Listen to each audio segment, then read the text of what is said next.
சுடலை என்று ஒரு பெயர் கொடுத்தார். சுடலை என்று ஒரு பெயர் கொடுத்தார்.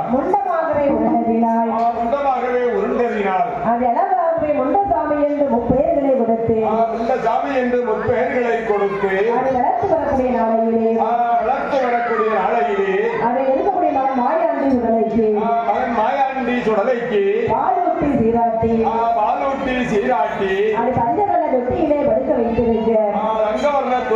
படுக்க வைத்திருக்க அது இருக்கக்கூடிய மகன் மாயாண்டி சுடலையாகப்பட்டவர் சின்னஞ்சிறு பாலகன் மாயாண்டி சுடலையாகப்பட்டவன் அது தொட்டியிலே படுத்திருக்கவும்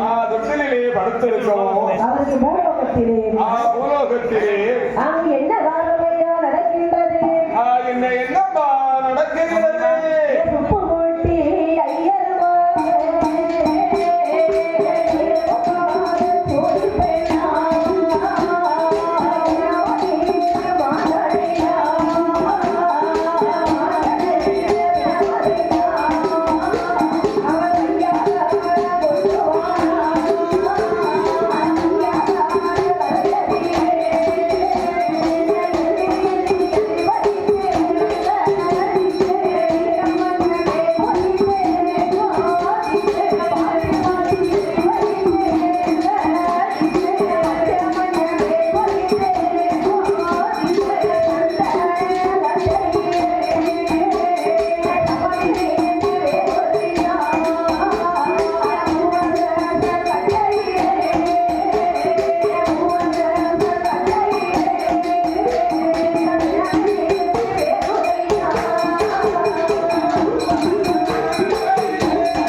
கொண்டு வருகிறார். அந்த மையான கரையிலே வந்து